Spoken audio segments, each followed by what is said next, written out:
Sejam bem-vindos ao EnvolveCast. Eu sou o Luciano, sou o diretor da clínica Envolve Intervenção em Aba, né? E a gente está aqui hoje com o Lucas Gazinelli, que é mais conhecido como super dentista, né? Que soube agora há pouco que, além de toda a formação, né, na odontologia, também está fazendo psicologia agora. E, Lucas, seja bem-vindo. Queria que você desse um pouquinho aí, né, contasse um pouquinho sobre quem você é, sobre sua formação, para as pessoas que estão assistindo poderem conhecer um pouquinho mais sobre você. Primeiro, obrigado pelo convite, muito feliz de estar aqui. A Envolve para mim é uma referência, né, pra gente, sempre a gente compartilha muitos pacientes juntos, né, porque a gente sabe também a importância que tem a odontologia, mas a gente sabe que é um mercado, é uma área aí que é um pouco difícil, tanto para os pais quanto também para os profissionais na área de atuação. Me apresentando um pouco, né? Eu sou o Lucas, eu sou cirurgião dentista, sou especialista e mestre em odontopediatria, com capacitação em pessoas com deficiência e tenho vários cursos na área de pacientes com transtorno do espectro autista. Vale a pena a gente falar um pouquinho sobre isso, né? Inclusive sobre a dificuldade que nós dentistas já enfrentamos aí no período de formação, mesmo em relação a esse grupo de pacientes. Então, eu já fiz muitos cursos aí na área da terapia ocupacional, na área da fono, e aí, ultimamente não, né? Há uns anos eu falei, alguma coisa precisa ser feita. Por isso que eu decidi ingressar aí na faculdade de psicologia, porque casa muito com o trabalho que eu faço, mas principalmente para formar turmas, né? Que eu já venho aí há uns anos trabalhando em cima disso, para que tenha mais dentistas capacitados no atendimento de pessoas com transtorno do espectro autista. Muito bom, cara. Isso é sensacional.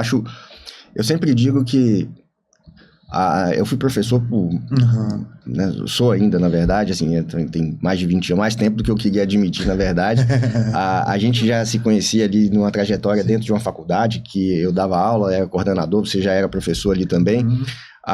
E ali a gente já viu um pouquinho, né, do seu trabalho e quando áreas de conhecimento, né, psicologia, fonoaudiologia, terapia ocupacional, odontologia, quando essas áreas elas se comunicam, o trabalho ele fica muito mais integralizado, é muito mais fácil, a gente descobre que a gente não dá conta de resolver tudo, né? A gente precisa de outras áreas, isso é muito bom.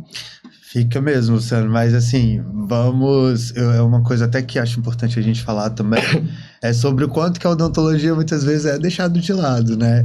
Não só, eu não tô falando aqui especificamente pro público de pessoas com autismo, mas eu tô te falando para todo mundo. Sim. As pessoas têm a cultura de ir ao dentista só quando tá com dor de dente, né? A gente tá aí falando do país, eu não sei, vou começar com esse dado, a gente tá falando do país que mais tem dentista no mundo, é o Brasil. A gente tem mais de 400 mil dentistas, só que a gente ainda é o país de desdentados. Então é como se a conta não fechasse, né? Mas aqui a gente tem essa cultura de procurar só quando sente alguma dor de dente. Mas acho que eu acho que isso não se aplica também só à odontologia, sabia? Porque tem um grande amigo meu que ele lançou uma campanha na psicologia há alguns anos, infelizmente, né, ele não está mais entre a gente, mas deixou um legado sensacional, que é o Bruno Soalheiro, um cara que eu admiro demais, e ele trouxe uma lógica que existe, por exemplo, os jargões, né? Visite seu médico regularmente, faça exercícios regularmente, visite seu dentista regularmente, né? Visite seu psicólogo regularmente, a gente também precisa cuidar da saúde mental. Mas, de fato, eu acho que, assim, no Brasil, de uma forma geral, existe essa cultura de procurar quando o problema está instalado. Não existe essa cultura preventiva. E acho que isso vai nos levar para boas discussões. Mas, antes disso, cara, eu queria saber, assim, como é que surgiu o negócio do super dentista, cara? Tipo assim, qual que é a história por trás do super dentista? Para quem não sabe, o Lucas, ele é muito conhecido aqui como super dentista, por conta dos jalecos que ele usa, que são super originais, de super-heróis, e que eu entendo que tem toda uma lógica de vínculo com as crianças e tudo, mas me conta como é que surgiu isso, cara, assim, qual que é a história por trás do super dentista aí? Eu já tinha ido para São Paulo, né, eu me formei aqui no estado, fui dentista da PAI por muito tempo, comecei a trabalhar aqui, fiz minha especialização aqui, só que surgiu um convite de fazer parte de um grupo de pesquisa e atendimento lá da USP, e aí eu fui para poder trabalhar com um público infantil. Quando eu tava... só que quando você tá dentro de faculdade, quando você tá ainda fazendo esses processos de especialização, você tá ali com as crianças da instituição, né? Quando eu fui pro consultório pela primeira vez, e aí que a gente saía, Dr. Lucas Gazinelli, isso não é muito lúdico, né? Então, eu lembro que meu pai, eu gosto de contar essa história, eu lembro que meu pai, quando eu tava no terceiro período da faculdade, ele me deu uma estatueta pequenininha, assim, dessas que tem de profissões. E aí era uma pessoa, né, um bonequinho pequenininho, um bonequinho segurando os instrumentais, assim, odontológicos. E eu lembro que embaixo tinha um nome de alguma coisa. Eu falei, eu preciso ter um nome mais lúdico para me conectar com a criança, né? E aí, quando eu vi o nome, tava escrito Super Dentista. Aí eu falei, não é possível. E achei essa estatueta, tipo, 6 anos depois, 7 anos, imagina. Quando eu fui pesquisar, não tinha ninguém com esse nome, Super Dentista. E aí eu fui, registrei, patenteei o nome, né? Tá lá, tudo certinho. E aí, depois que surgiu o convite para fazer a primeira coleção de jalecos super-heróis do Brasil. Então, eu fui desenhando junto com o pessoal de uma empresa lá do Sul. E aí a gente fez um casamento perfeito, porque ela tinha a parte de jalecos, fantasias, então vale a pena a gente falar que são jalecos, então tem desenho industrial, é liberado pela Anvisa, tem todas as normas de biossegurança, e aí ela falou, Lucas, quer desenhar a coleção de super-heróis comigo? Eu falei, é lógico que eu quero. Então quando eu coloquei, é claro, né, aquilo deu uma emoção muito forte, assim, querendo ou não, é uma quebra, né? Com a certeza. gente tá vindo aí, então até rolaram muitos comentários, tipo, agora vai precisar se vestir de super-herói para atender criança. Então, assim, no início foi um pouco nebuloso ali, mas quando a gente vê na prática a resposta da criança, tudo faz sentido. Cara, porque, assim, há alguns anos eu lembro que eu entrei em contato com você ainda, quando a gente tava lá na faculdade ainda, e tava assim, cara, onde é que você arruma esses jalecos e tal? Porque às vezes as pessoas, elas... Hoje a gente vive num contexto de muito mimimi também, né, cara? Então as pessoas veem problema em tudo, de uma forma geral, mas assim... É muito fácil você pensar o seguinte, imagina, por exemplo, eu vou levar meu filho no dentista, aí vai chegar lá, tem um cara de jaleco branco, com a máscara... com um monte de instrumento de tortura, né? Assim, que faz barulho, motorzinho, tá botando medo do pessoal. E não tem nada lúdico ali, cara. Tipo assim, é um ambiente que ele não é agradável.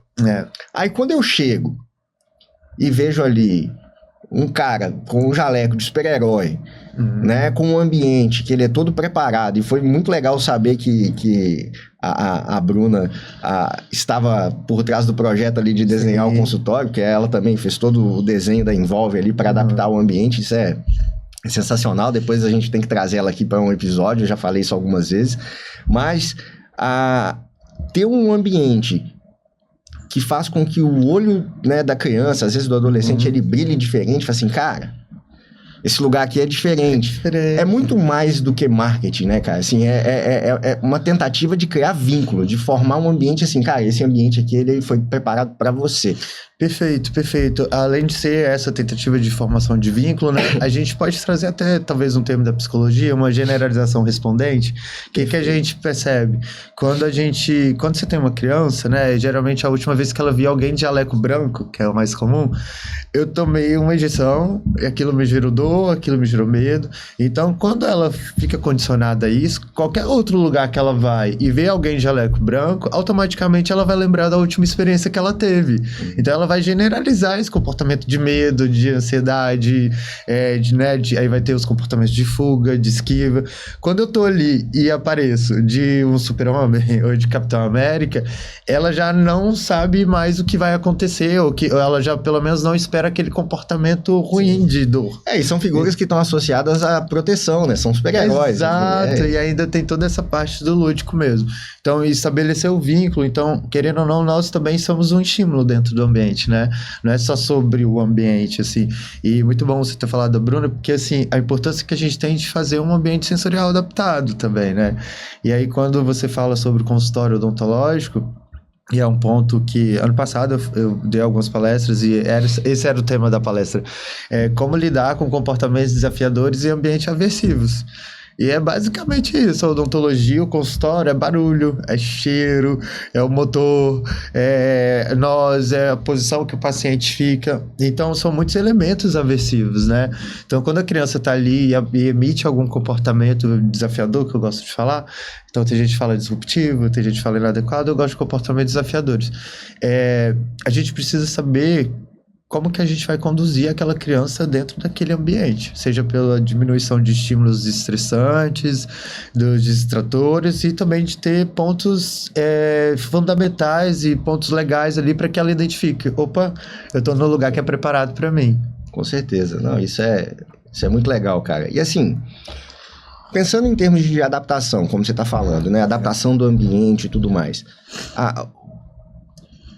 o que você levou em consideração na hora de preparar o seu consultório, cara? Assim, o que no seu consultório existe ali de preparação para que você possa receber uma criança, né, com autismo, sabendo ali que eventualmente algumas delas vão ter, né, questões sensoriais, com barulho, com luminosidade, enfim, e são coisas que em algum nível você precisa ter. Você precisa ter luz para poder ver ali dentro da boca, você precisa ter barulho muitas vezes.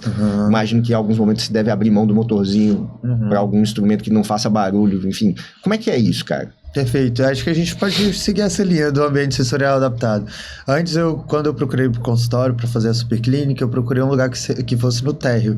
Então, sabe, para não ter catraca, para não ter elevador, para não ter nada disso. Então, ela já fica num lugar mais acessível, assim. Quando a gente chega, a clínica parece uma caixa de brinquedo, assim. Então, o lúdico, ela já começa pela parte de fora.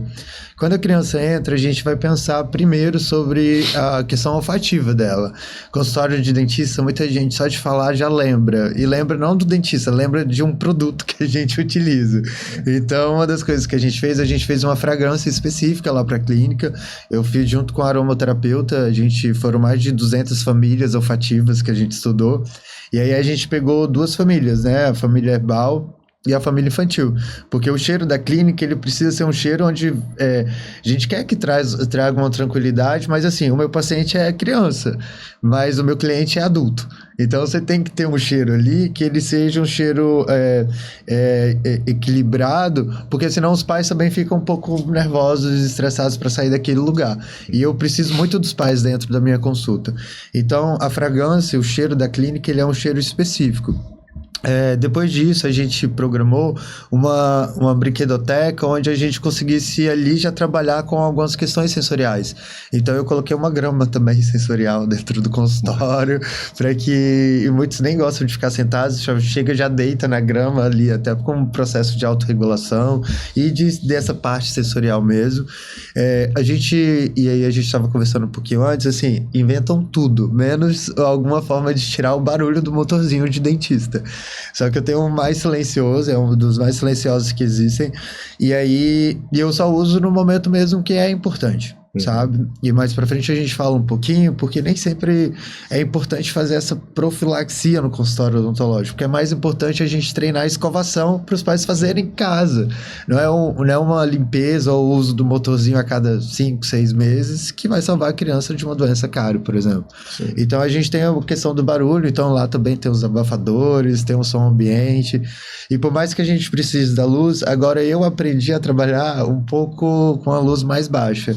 Então a gente tem Você dia... se adaptou, então? Eu me adaptei. Se você colocar uma luz branca, assim, é tanto que eu vou ficar mais direcionado para você, porque eu aprendi a também trabalhar com uma luz mais baixa, porque eu tenho muitos pacientes com fotofobia. Então a gente tem uma luz focal, então muitas vezes eu não uso a luz da própria cadeira, eu uso uma luz direcionada para a boca dele, e sempre com uma intensidade menor, sabe? E aí a gente tem um céu estrelado para também motivar isso.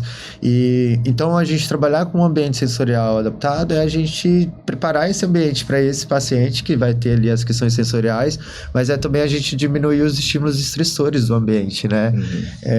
Tem técnica dentro da odontologia que a gente trata de dente sem energia elétrica. Então, o que eu faço dentro dos projetos sociais, e dentro do consultório a gente replica. Ao invés de usar um motor, eu uso um instrumento que não vai fazer aquele barulho. Então, a gente consegue fazer essa adaptação, sabe?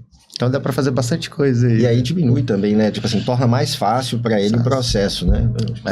E a gente sabe que não é fácil aí dar o dentista, né? Mas a gente precisa minimizar essas questões que podem ser estressantes. Sim, perfeito. E assim, você estava falando sobre cárie, né?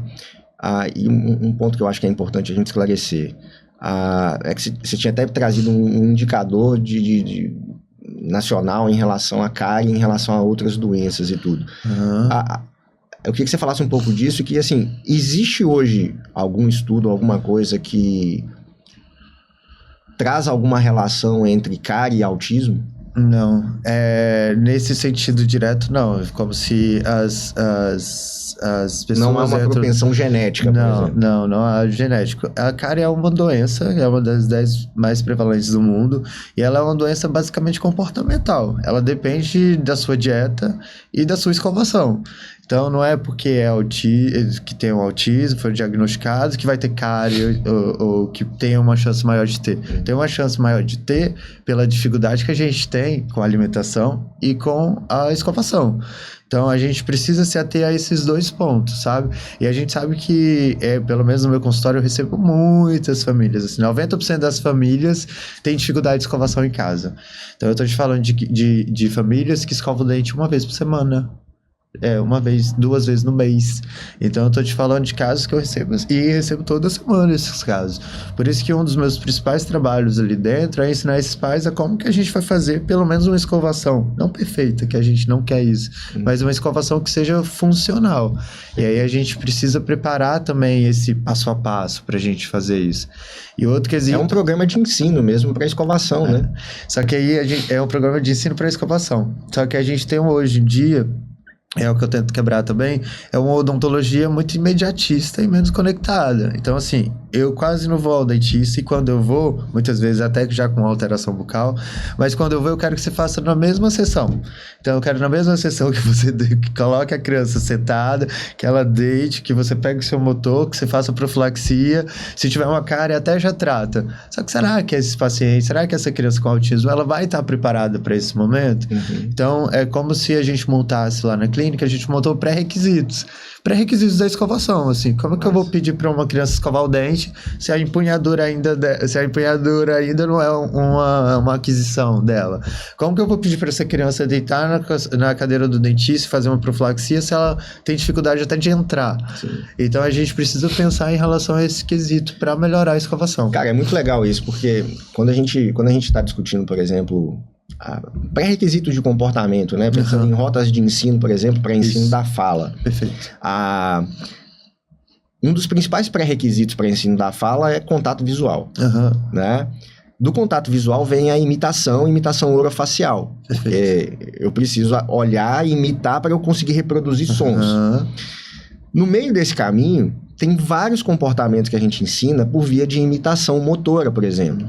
Né? E muitas vezes a gente pode transformar isso em questões lúdicas para ensinar, por exemplo, a escovação. É tornar aquilo ali uma brincadeira, né? De ensinar para a criança, ela desenvolver uma lógica ali, tipo assim, de ter uma pastinha de dente que seja também gostosa e tudo mais, se ele, dependendo do sabor e tudo, para que ele brinque com aquilo, porque brincando já pode ser mais saudável, né? E muitas vezes a gente cria um contexto, uma condição em casa, como se isso fosse punitivo mesmo, né? Assim, tem que escovar, que não sei o que e tal, senão... E aí são as ameaças, né? Só, se você não escovar, vai dar bicho no seu dente, aí vai ter que ir no dentista, e o dentista vai passar o motor no seu dente. Ou seja, eu já tô dificultando o seu trabalho, né? Tem muito. Então, eu acho genial, assim, cara, a gente pensar nessa perspectiva educacional. Né? A gente fala de psicoeducação, agora a gente fala de odontoeducação também, né? Bom termo, vou começar a adotar. Porque assim, nesse caso, assim, a gente já tá falando de uma adaptação do ambiente, a gente tá falando mas o que você tá trazendo para mim é que as estratégias, quando elas são preventivas, são muito melhores que paliativas. Né? Muito melhores. E aí vale a pena a gente até dar umas poucas dicas, né, sobre a escovação, porque é o que realmente as famílias têm muita dificuldade. É perfeito o que você falou, a gente utilizar a escovação como um momento mais lúdico do que um momento mais punitivo, né? Porque quando a gente grita, a gente já tá, de uma certa forma, é um tipo de punição. Então, a primeira coisa que a gente tem que fazer é parar de gritar com a criança para ela escovar o dente. Porque talvez a gente não esteja passando a mensagem correta. Uma coisa que eu trabalho muito desse processo de educação com a parte de saúde bucal, específica a escovação, é em qual período que essa criança escova os dentes. Porque às vezes, não é que ele não gosta, e acontece muito isso, tá? Ó, o doutor, ele odeia escovar o dente, não escova o dente de jeito nenhum. Aí vai lá na primeira consulta, eu consigo escovar o dente dele. Aí a mãe, nossa, ele tá me envergonhando até, porque em casa é tão difícil. Sim. Mas o que a gente precisa prestar atenção? Um ponto muito importante. Período de transição. Às vezes, a criança, ela tá sentada assistindo o desenho preferido dela, ou tá brincando lá com a brincadeira preferida dela, o adulto quer interromper pra ela escovar o dente. Não é que ela não gosta de escovar os dentes, é que ela tava fazendo uma coisa muito legal. E tá concorrendo com uma coisa muito legal, né? Muito. Então, primeiro, antes de você fazer esse período de transição de forma tão brusca, né? Você primeiro precisa terminar aquela atividade. Quando a criança tá no meu consultório e ela chega lá e ela tá brincando com alguma coisa na recepção, na brinquedoteca, é uma hora que eu preciso esperar ela terminar de explorar aquela brinquedoteca para que quando eu chame ela para ir para o consultório, ela não tenha um comportamento aversivo. Sim. Então, um ponto muito importante é a gente trabalhar esse processo de transição. O segundo é contar com pistas visuais, né? Então, para todas as crianças lá do consultório, eu entrego um passo a passo de como fazer essa escovação. A gente começa a trabalhar um pouco mais aí com a previsibilidade, né? Tem escovas hoje no mercado, inclusive que é minha parceira, mas tem escovas no mercado hoje em dia que tem um botão que você aperta, ela pisca por 1 minuto e tem outra que pisca por 2 minutos. A escova fica piscando. Também é uma forma de previsibilidade, porque assim, vamos escovar o dente, você liga a escova e aí a criança tem que ficar escovando até acabar. Até acabar a luz. Parou de piscar, ela tira e a gente finaliza aquela atividade. Eu falo para os pais sempre... E às vezes a rigidez também, tipo assim... tem que escovar no banheiro, às vezes. Cara, às vezes é melhor você... Vamos supor, se ela aceita ser escovada na frente ali, talvez, da TV ou durante a brincadeira, é melhor que ela consiga fazer aquilo ali do que não fazer em momento nenhum, né? Perfeito. Pra mim, assim, eu tô falando aqui de um cenário, digamos que ideal, mas, assim, pra mim, eu trabalho muito com a realidade. Escova onde que der. Só que a escovação, ela tem que entrar num processo onde a criança não tem que ter a escolha se quer escovar ou não. Porque, teoricamente, ela não vai querer escovar. Só que a escovação é uma questão de saúde, né? A gente previne doenças, a gente mantém os hábitos, então tem coisas que a gente não consegue deixar muita criança escolher. Só que assim, se ela quer escovar no sofá, no banho, tudo, talvez o início vai ser essa questão, a gente escova nesse lugar. E existe, cara, assim, algum caso, por exemplo, que você já viu de ter sensibilidade às cerdas da escova? Existe alguma alternativa, por exemplo, quando...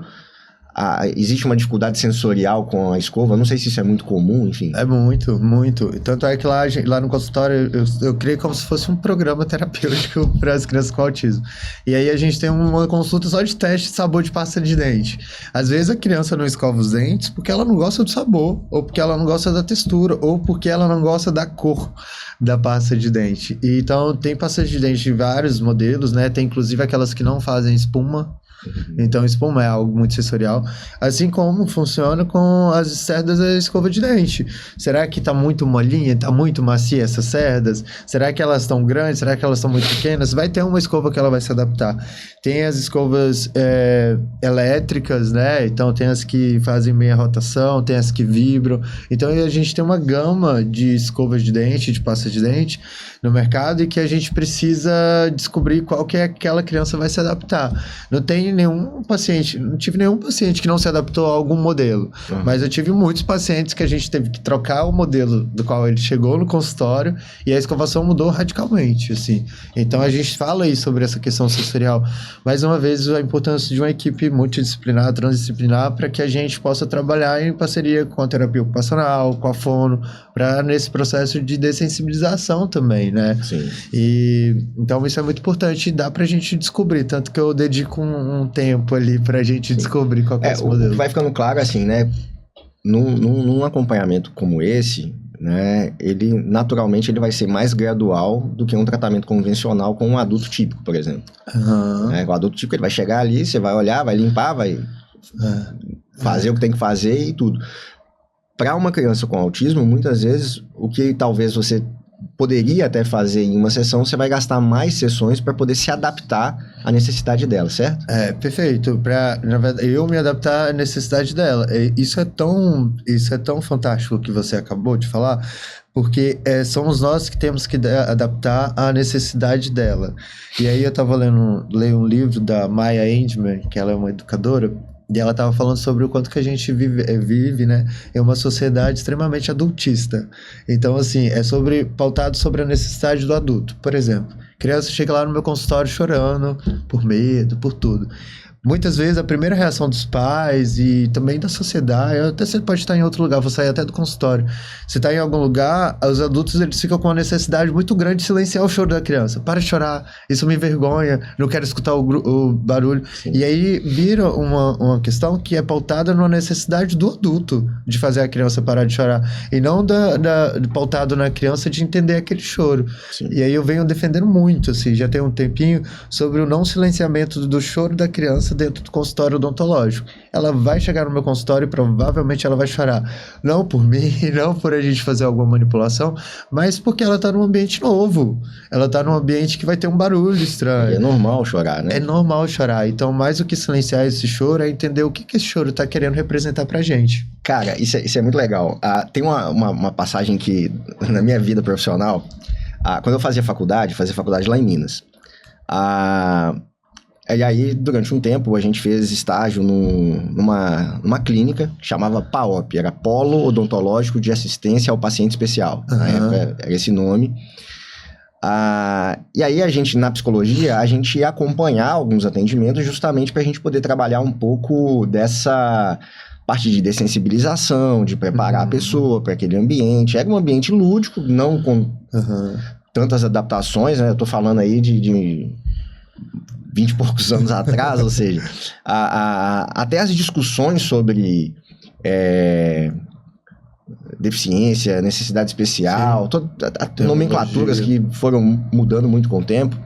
E eu lembro de um caso que ele é muito emblemático e que fala um pouco, né, sobre isso que a gente está falando, numa perspectiva também de muita infantilização, às vezes, né?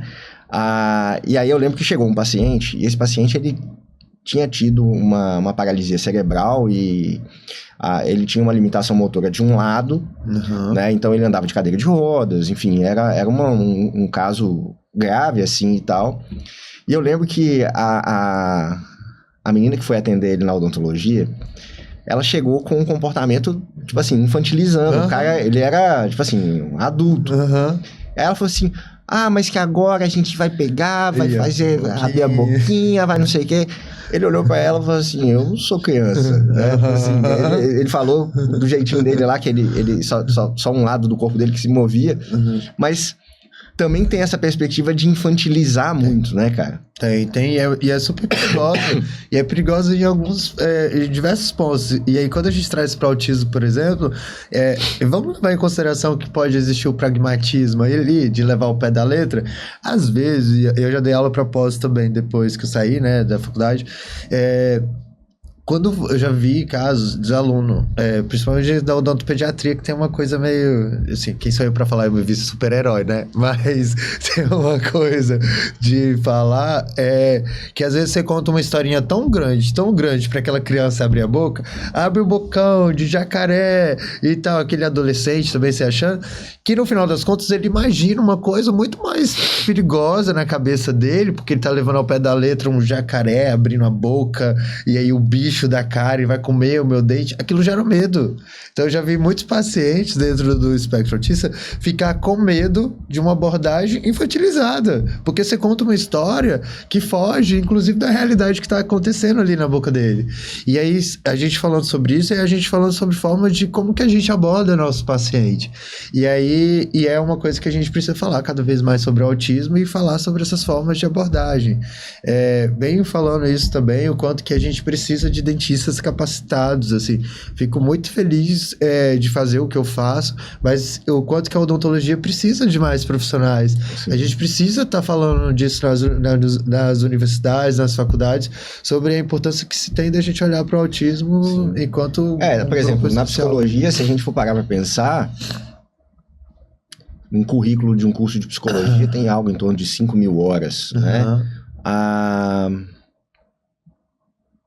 A gente não tem 200 horas para falar disso, né? A gente tem muitas outras coisas que precisam ser faladas, óbvio, e tal, mas assim, hoje nenhum curso de psicologia que eu conheça, pelo menos, ele te prepara, por exemplo, para trabalhar com autismo, de verdade. A gente vai aprender isso em estágio, extracurricular e tudo, enfim, isso é de praxe, né? Mas na odonto é assim também? Na odonto acho que é um pouquinho pior, sabia? Porque na odonto a gente tem que enfiar o dedo dentro da boca do paciente. E aí, então o que eu tô falando com isso? Era pro treinamento ser muito maior. Porque eu, além de receber os pacientes, eu recebo muitos pacientes de primeira vez. Então, assim, tá com 7, 8 anos, 9 anos que nunca foi ao dentista. Então, eu recebo muita gente, assim, muito. Por diversos motivos. Às vezes pela dificuldade de achar o serviço, às vezes porque não encontra mesmo, mas principalmente, já às vezes já até levou em algum dentista, só que não teve a preparação, nem na faculdade, nem no curso de pós-graduação, e aí essa criança chega para mim traumatizada. Então, a questão de ser tão difícil e que a gente precisa falar mais nas instituições de ensino, é pra gente parar de traumatizar um grupo de pessoas. Cara, e dá pra fazer tanta coisa. Eu vou te dar um exemplo, né? Há um tempo atrás, a gente tinha um projeto lá na Envolve, que a gente chamava A Barbearia, né? Barbearia. Porque uma das questões difíceis, por exemplo, de lidar para algumas crianças, são questões sensoriais para cortar o cabelo. Então, o que a gente fez? A gente criou todo um programa de preparação, de adaptação para ela entender aquele ambiente. Perfeito. Né? Então, por exemplo, desde brincar com um negócio de massinha que você corta o cabelo, até você borrifar água no cabelo e tudo mais. Aí chegou um determinado momento que a gente pegou, levou uma cadeira de barbeiro lá para dentro da clínica, pegamos um barbeiro, treinamos ele, por exemplo, para que ele pudesse fazer cortes ali, e a gente descobriu o que é reforçador para criança, adaptamos. Perfeito. A mesma coisa a gente pode fazer com o dentista, né? Assim, da gente... por isso que eu falo que essas parcerias são legais, assim, de criar os comportamentos que são pré-requisitos para que você possa fazer o que você faz. Embora você já faça muito bem feito. Mas eu te agradeceria muito se você fizesse, porque assim, às vezes chega pra mim e eu preciso tratar de diversas outras coisas, e aí quando chega pra mim, qual que é o caminho que eu sigo?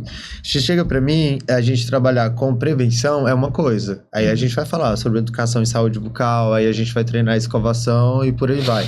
Eu consigo trabalhar com essa criança para ela ir entendendo no passo a passo o que é aquele ambiente. Então aí a gente tem umas lâminas que eu desenvolvi, são 20 lâminas falando de o que tem ali dentro, com velcro pra gente destacar e fazer essas montagens quebra-cabeça. Tem as cartas, jogos à memória, só relacionadas à saúde bucal e ao dentista, onde eu faço essa brincadeira primeiro com a criança. Então eu consigo trabalhar, quando a gente está falando sobre prevenção, sobre uma criança que não tem alguma alteração, eu consigo trabalhar isso nela, essa parte educacional. Só que a grande maioria, Luciano, pra te falar a verdade, ela chega pra mim já com uma demanda odontológica. Sim. E aí, quando a gente fala mais um pouquinho sobre a cárie, muitas vezes tem acontecido cada vez mais, a criança ou o adolescente, eles começaram a apresentar um comportamento autolesivo, tido como agressivo para a sociedade, um comportamento mais de agitação, de ansiedade. O último lugar que eles vão procurar para saber o porquê que teve essa mudança de comportamento é o dente. Entendi. Então, o que faz? Muda a terapia, tem mães que já mudaram até de clínica. Não estava funcionando, ele começou a ficar muito agitado, e aí muda de terapia, muda de plano terapêutico, leva ao médico, aumenta a dose do remédio para tentar controlar aquele comportamento. E aí às vezes é uma cárie, né? Dente. Pode ter um foco dentário ali. É o dente. Então, assim, infelizmente também eu faço muito tratamento de canal, por exemplo. Gente, eu tô falando que eu faço muito tratamento de canal em criança de 2 anos, 3 anos. Que é atravessado pela cárie. Então, isso já muda bastante o cenário para mim. Então, a criança ou adolescente, ou até mesmo o adulto que tá com dor, eu não consigo trabalhar com ele esse quesito de apresentação de um consultório odontológico. E é nesse momento que ele chega com dor, que vai mudar, que vai ser meu principal foco de tratamento ali. Eu preciso resolver aquele problema que pode virar uma infecção generalizada para ele. Sim. Então, eu preciso fazer esse tratamento, que é a hora que a gente lança mão de sedação. Eu trabalho em hospital também, então a gente faz anestesia geral para poder fazer tratamento. É muito comum? Eu falo que eu sou um pouco teimoso, que eu gosto de modificação de comportamento, né? Sim. Então eu tento ao máximo não sedar meus pacientes. Até porque quando a gente seda, a gente não condiciona, a gente não ensina. O paciente está sedado, Sim. não se aprende nada quando está sedado. Mas é muito comum. Entendi. É muito comum porque a cárie, mais uma vez, por ser uma doença, ela comete a boca toda. Quando a gente fala que o dentinho tá com cárie, a gente tá vendo ali uma consequência da doença cárie. Um dos sintomas é fazer essa cavidade, né? E aí tem só mais uma dica sobre isso. Por exemplo, a cárie é uma doença, né, então, que tá na boca toda. E muita gente vai ao dentista quando... doutor, acho que ele tá com cárie. Quando a gente vê e pergunta, por quê? Porque ele tá com um pontinho preto no dente. Por exemplo, as pessoas acham que cárie é um ponto preto no dente. Isso foi ensinado a vida inteira para as pessoas. Sim. Mas o primeiro sinal clínico da cárie, que é cárie, é mancha branca. Pontinho preto de dente é uma coisa boa para mim. Às vezes é o processo de cicatrização da cárie que tá ali. Sabe aquela casquinha de machucado? Sim. O pontinho preto é como se fosse uma casquinha de um processo que aconteceu. Então, para os pais que estão em casa, procurem por mancha branca. A mancha branca vai ficando mais poroso ali, né? Vai ficando mais poroso. Só que o dente já é branco, então confunde um pouco. Muitos pais falam, nossa, o dentinho ficou até mais bonito, ficou mais branco. Só que isso pode ser cárie. E aí, quando a gente recebe muitos pacientes, a gente tá com aquela condição de saúde bucal muito precária. E aí é a hora que eu tenho que lançar a mão da sedação. Porque na sedação a gente faz tudo na mesma consulta. Entendi. Então aí eu já faço toda a adaptação, restauro os dentes que precisam ser restaurados. E a sedação, ela tem que ser feita em ambiente hospitalar? Não necessariamente. A gente tem diversos... Muito legal a gente falar isso, porque a maioria liga pro consultório falando, quero fazer sedação. Porque eu já tive pacientes, por exemplo, que precisaram fazer intervenção odontológica, que precisaram ir para um centro cirúrgico, com anestesia geral, e assim, e uma hora de centro cirúrgico é caríssimo, né? Assim, não é uma coisa simples. Mas como é que funciona isso? A gente tem alguns tipos de sedação. Então, eu tenho sedação com cheirinho do dentista, que todo mundo conhece, mas é uma sedação com óxido nitroso. Então, esse cheirinho, ele ainda o paciente se mantém consciente, só que ele muda algumas percepções sensoriais, então ele fica mais relaxado, mas ele não dorme. Eu tenho uma parceria com o anestesista, então eu tenho anestesista na minha equipe, que a gente faz sedação venosa. Então faz a sedação dentro do consultório. O paciente dorme, ele é todo monitorado, a gente tem todo o aparato dentro do consultório. A gente só leva para o centro cirúrgico os casos que são mais avançados, ou então quando os pais preferem, tem pais que acham mais... Ou intervenção mais demorada, talvez, né? Ou então uma intervenção mais demorada. Esse dia a gente ficou 6 horas com o paciente. De 20 dentes de leite que ele tinha, a gente teve que tratar 14. Então, você imagina. E aí, uma criança de 3 anos. E aí, então, quando é centro cirúrgico assim, a gente geralmente faz muita coisa ali. Então, demora um pouco mais. E aí, só que é aquilo que eu te falei. A gente tem que deixar essa estratégia para esses casos de crianças que têm um comportamento muito desafiador, mas que têm uma demanda odontológica, ou crianças que estão com a demanda odontológica alta.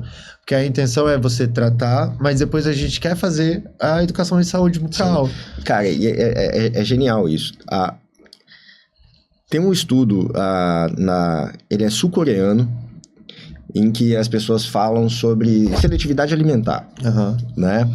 E seletividade alimentar, cara, assim, isso é até um tema muito bom para depois falar em algum outro episódio, mas e você vai lidar muito com isso, por exemplo, de consequências de seletividade alimentar. Mas existem tratamentos que são menos invasivos para seletividade alimentar e tem tratamentos que são extremamente invasivos, que você eventualmente induz vômito, assim, é aversivo, cara, não tem como ser legal, não é? É um procedimento que, por exemplo, eu particularmente não gosto de fazer e tal, mas tem resultado. Nesse estudo sul-coreano, o que eles fizeram? Eles pegaram várias atividades lúdicas, por exemplo, de um programa de ensino, num protocolo ABA, por exemplo, ou num protocolo escolar, que seja, e inseriram estímulos associados à comida. Brinquedos que eram de comida, tudo de comida. Né? Comida de verdade, para trabalhar a estimulação, mas sem induzir a criança a levar à boca. Quando aquilo ali deixava de ser um estímulo aversivo e estava associado à brincadeira, às vezes um velcro, um jogo da memória, igual você falou do dentista, esse aspecto lúdico aumenta a proximidade a ponto da criança aceitar, às vezes, levar uma comida na boca. A lógica que você está desenvolvendo é exatamente a mesma. Né? Tipo assim, cara, eu vou criar coisas que estão associadas ao dentista que sejam lúdicas, que vão produzir aproximação, não aversão e esquiva. Né? Então, ou seja, eu vou ver ali o negócio do dentista, cara, não... né, assim, e aí já chega, já tem um super dentista, aí já chega, já tem um ambiente com já chega, tipo assim, é muito mais educativo, muito mais estímulos, assim, de aproximação do que de esquiva, porque senão assim, ó, vai ter que ir no dentista, hein? Vai dar injeção na boca, hein? Não sei o que. É óbvio que eu vou me esquivar disso. E isso é falado lá dentro da consulta. Às vezes, fica quieto, senão ele vai te dar uma injeção. Aí eu falei, eu não vou dar não sei se o papai trouxe a injeção. Aí eu jogo pra eles. Porque assim, gente, eu sou dentista, nem injeção eu dou. Vamos começar por aí. Então assim, a gente tá falando, por exemplo, e aí é muito legal, tem vários estudos, né? Mas legal falar um pouco sobre isso, porque existem hoje em dia várias tecnologias e formas de tratamento. Então, por exemplo, a gente falou da sedação agora, mas existe, lá no consultório a gente tem o Morpheus, que é um tipo de anestesia computadorizada. Então, a criança, ela não sente a picada da agulha e nem o anestésico entrando. Então, mas tem agulha. E aí, então a gente trabalha e é tipo um robozinho assim, né, que tem a técnica certinha. Então, às vezes os pais falam, você vai tomar uma picadinha lá no dentista. A criança criou um conceito totalmente aversivo. Chega lá, quando eu vou fazer a técnica, que ela não sente nenhum nem outro, só que ela já chega apreensiva, porque falaram que ela vai tomar. Então, é preciso tomar muito cuidado nesse processo que a gente está falando aqui, de educação e saúde bucal, sobre como que você se refere ao dentista, porque às vezes você, pai, né, você não teve uma experiência positiva, e como que você transfere isso para uma criança? Por você achar que não foi positivo para você, também não vai ser positivo para ela, né? E o que a gente tenta fazer com o Jaleco Super-Herói, com o ambiente preparado, com o uso de tecnologias, é justamente a gente fazer com que esse momento, que pode sim ser aversivo, se o profissional não estiver preparado, mas que pode ser um momento também de muita diversão. E eu tenho muitos casos de pacientes, assim, e de famílias que falam, Lucas, assim, isso daqui mudou a minha concepção de dentista. Hoje eu falo dentista, ele gosta de vir. Então eu tenho pais que ficam me mandando vídeo, mandando mensagem, Lucas, tá aqui, ó, perdi meu dente, quero ir te mostrar. Então, assim, são coisas muito legais, assim, mudar esse cenário da odontologia eu acho muito importante, sabe? E conta pra gente, cara, algum caso que seja marcante, assim, e tal, Um caso marcante, eu tava até com um paciente, tem muitas técnicas que a gente utiliza que às vezes parece, as mães até falam, nossa, parece mágica, mas não é mágica, é técnica, né? Tem uma coisa que eu gosto muito de fazer no consultório, que aí dá essa mudança, você consegue ver até muitas vezes de uma consulta para outra, que a gente utiliza muito a história social. Então tem um livrinho que eu preparei, então tem o meu personagem, tem o meu bonequinho, tem a criança ali, e mostra um passo a passo de como que ela, o que vai acontecer ali durante a consulta, e teoricamente de como ela deveria se comportar. Não gosto muito de como ela deveria se comportar, porque parece que eu tô querendo uma criança robotizada, e não é isso, mas é para ela ter uma noção, através dessa história social, o que ela vai encontrar ali dentro do consultório. Tá dando previsibilidade para ela. Dou previsibilidade para ela. E aí é um livro que eu entrego para os pais numa primeira consulta. E aí eles ficam lendo ali por 2 semanas. E aí tem um caso, até tava em uma entrevista semana passada, a mãe desse paciente falou, assim, pra escovar o dente em casa, é a mãe segurando, vem o pai em cima, escova, e aí pra as idas ao dentista, ele já começa assim, do estacionamento, você já escuta o choro dele. A mãe falou, Lucas, assim, entrar no consultório, então, era arrastado, e a gente já tentou várias vezes, só que lá, com a história social, por isso que eu tô te falando, é técnica, estar preparado para isso. Com a história social, na segunda consulta, ele fez exatamente o que a historinha tava. Oi, hoje é dia do dentista. Aí, oi, tudo bem? Vamos entrar? E ele foi entrando, sentou na cadeira, abriu a boca, escovamos os dentes, e fizemos profilaxia, usamos um motorzinho. Eu tô te falando de uma criança que tinha uma versão completa. Então, às vezes, o que falta, e é o que me chega muito no consultório, são pequenas coisas, grandes conquistas. Então eu acho que trabalhar com o público autista é muito isso, aquilo que é muito fácil para uma criança neurotípica, às vezes de sentar, de deitar, de escovar o dente, é extremamente desafiador pro TEA. Então, se a gente consegue fazer com que essa criança tenha uma empenhadura, que ele siga um passo a passo de escovação, nossa, isso é uma conquista enorme. É igual o fio dental, né, cara? O fio dental, se você pegar no fio dental convencional, é um troço que exige muita habilidade manual, né? Muito. Agora com esses que eles inventaram, que são as hastezinhas e tudo mais, que você vai... facilita muito. Muito mais fácil, né? É muito mais fácil para você segurar, é muito mais fácil para você limpar, é muito mais prático para você carregar. né? E a minha emoção e a minha satisfação e essas histórias legais, elas vêm a partir do momento que os pais falam o quanto que a ida lá facilitou o dia a dia deles. Porque é o que eu falo sempre que uma mãe me disse: Lucas, eu tenho muitas coisas para lidar ao longo do dia. São vários estresses ao longo do dia. Eu preciso escolher qual estresse que eu vou encarar. E a escovação muitas vezes não é uma delas. Então ele vai dormir sem escovar o dente mesmo, porque eu já tô também sobrecarregado. Então quando vai lá e a gente consegue trabalhar com uma criança que aí começa a ter uma adaptação comportamental, de ajudar o dentista, de melhorar a escovação em casa, que aquele momento que tem que acontecer pelo menos 2 vezes ao dia deixa de ser um momento traumático para aquela família. Sim. A minha satisfação, ela mora aí. Tem outras histórias mais difíceis, né? Então, que a gente tem de pacientes que já foram internados, assim, de pacientes... A gente compartilhou um caso há um tempo atrás, né? Que era um adolescente que ele mordia ali o lábio, né? E, assim, isso foi produzindo uma ferida, que era um comportamento de autoestimulação, e a indicação médica na época era extrair todos os dentes. A gente acabou de ver também uma matéria, né? Que acho que lá de cima, que o pessoal extraiu 17 dentes da menina em centro cirúrgico, acabou de sair aí, viralizar. Então, assim, esse paciente específico, a gente conversou e por uma coincidência, falei, não, eu intervi nele, eu não deixei extrair. Porque a gente tá falando sobre... Imagina, a gente já tá falando muitas vezes sobre uma criança que tem dificuldade de alimentação. Se você tira 10 dentes da criança, 15 dentes da criança ou do adolescente, quer dizer, como que esse adolescente vai se alimentar? Então, assim, o que a gente muda muito o padrão de vida dele. A gente está falando também sobre o processo respiratório, então não é só o quesito, tirou e não vai fazer, não vai ter mais ali o machucado. Existem formas de tratar. Autoestima também, né? Enfim. E aí, quando ele caiu, a gente acabou indicando ele para cirurgia plástica, e aí ele evertia o lábio, né? Então ele colocava o lábio para dentro e mordia. Com isso, o lábio foi ficando um pouquinho pendurado, assim. Então ele foi para cirurgia plástica, fez a remoção aí de parte do lábio, ficou perfeito o resultado depois. E aí, quando ele começou esse processo de estímulo de novo, né, estimulatório de novo, a gente entra com a aplicação de laser. E aí, a cicatrização foi mais rápida do que a ferida. Então, aquilo deixa de ser estimulante. Sim. E aí, ele mudou, claro, de área de estimulação, mas que aí a gente conseguiu tratar bem. São histórias muito tristes, né, que a gente vê, assim, mas que com a ajuda de profissionais, todo mundo envolvido, a gente conseguiu um bom resultado. E assim, cara, a gente sabe que, né, a gente estava falando disso nos bastidores aqui, que a gente vive numa bolha, né?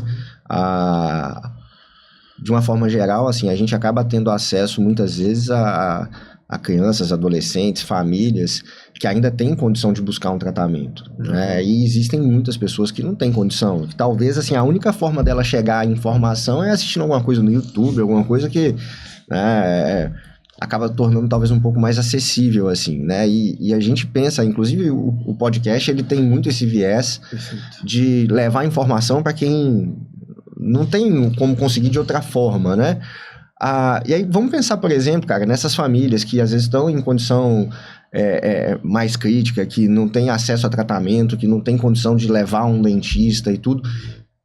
Que dica que você pode dar, cara, para que a gente possa melhorar a higiene bucal? O que você dá de dica para essa galera? Acho tão importante o que você falou, porque a gente, enquanto profissional, a gente teve acesso a isso tudo, enfim, aos lugares que a gente tem acesso, é importante a gente ter essa sensibilidade e esse pensamento, porque, assim, para mim, não faz sentido eu estudar o que eu estudei, montar o consultório que eu montei, se eu não atingir quem precisa do meu trabalho.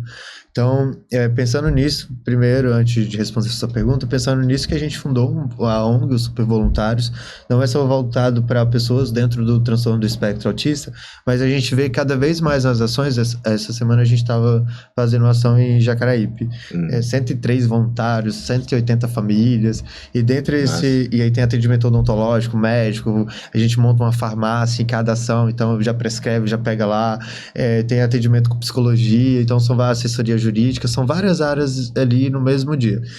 e a quantidade de pessoas com autismo que tem surgido, sabe?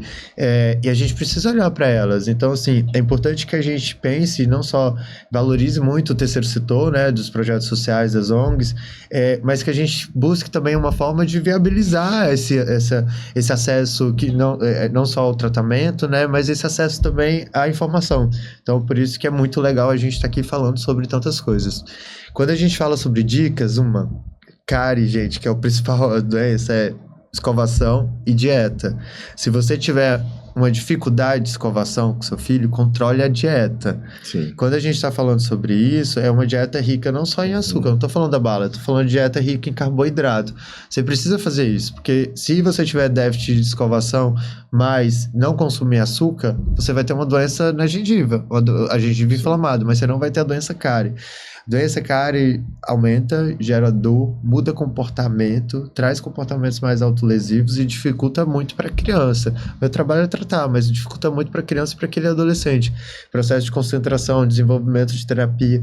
Então, uma dica que eu dou é, do jeito que você conseguir fazer na sua casa, pega essa escova e limpe. Se for em qualquer lugar, esqueça essa coisa de técnica de livro, de fazer, sabe, vassourinha. De fazer só no banheiro. Às vezes, tipo, por exemplo, eu lembro que meu filho, por exemplo, muitas vezes eu levava a escova de dente pra dentro do box do chuveiro pra gente tomar banho. E no banho, assim, era só imitação, né? Ó, vamos fazer igual aqui, vamos esfregar, agora vamos lá, vamos escovar, vamos fazer igual. São maneiras de trazer isso de outra forma, né? Lógico, porque a gente pode falar sobre um cenário ideal, mas aí vamos trabalhar com um cenário real. Se você consegue escovar os dentes do seu filho dentro do banheiro, na sala, isso é onde que ele vai ter uma adaptação melhor. Só que é algo que eu como dentista posso ajudar, né, pra gente criar essa estratégia e também a gente tomar cuidado com a parte da alimentação.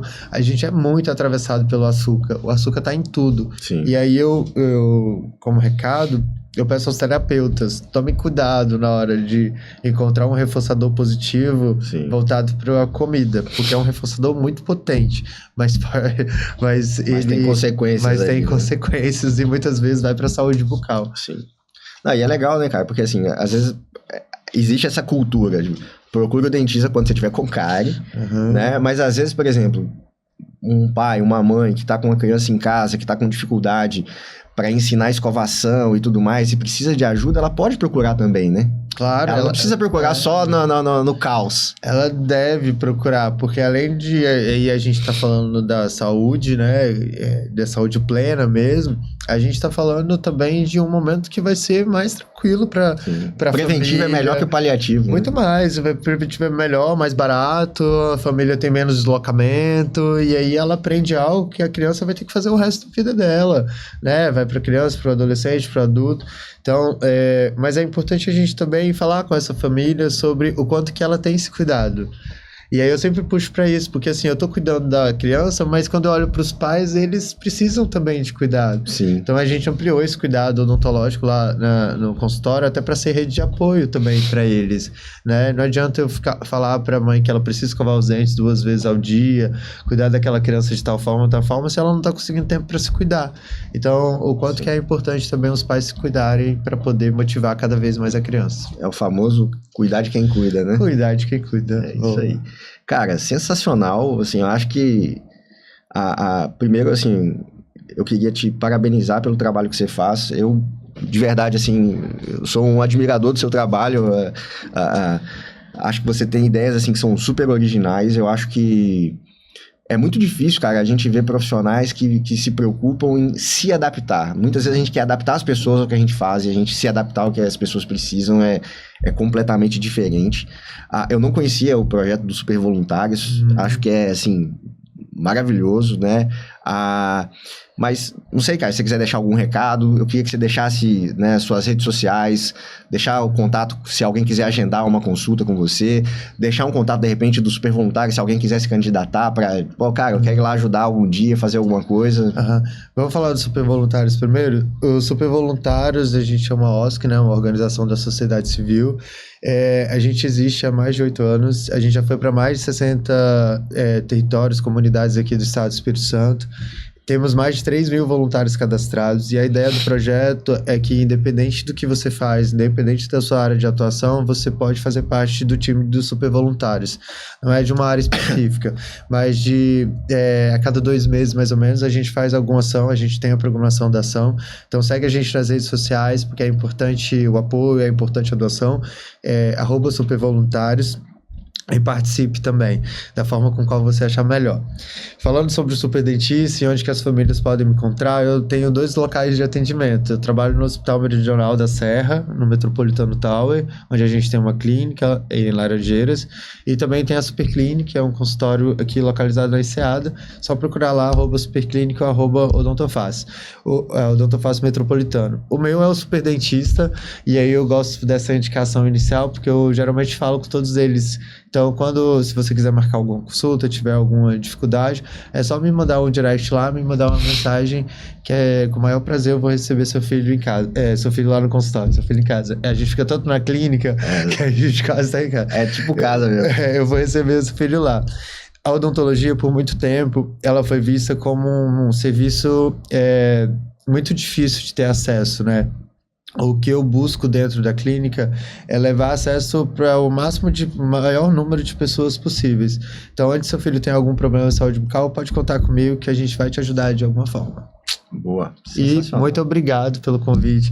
Acho muito importante isso daqui, a gente falar sobre tantos assuntos importantes, dar tantas dicas, né? E a gente espera ter ajudado aí as famílias. Com certeza, cara. Acho genial, acho... conhecer um pouquinho disso, porque é um desafio que a gente vê todas as famílias passando, né? Todo mundo tem dente, todo mundo precisa escovar o dente. Então, assim, é uma coisa que a gente não pode deixar passar em branco. Eu vejo que é um desafio para todas as famílias, muitas vezes, aprender como fazer, o que fazer, desmistificar um pouco, né? Essa questão de ir ao dentista só quando você já tem um problema instalado, né?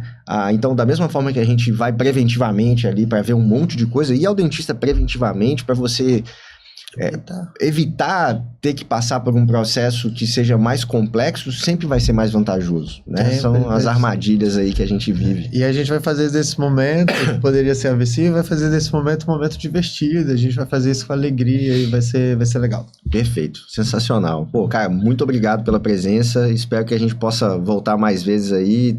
De repente a gente vai se ver nos super voluntários lá, vou dar uma pesquisada também, né?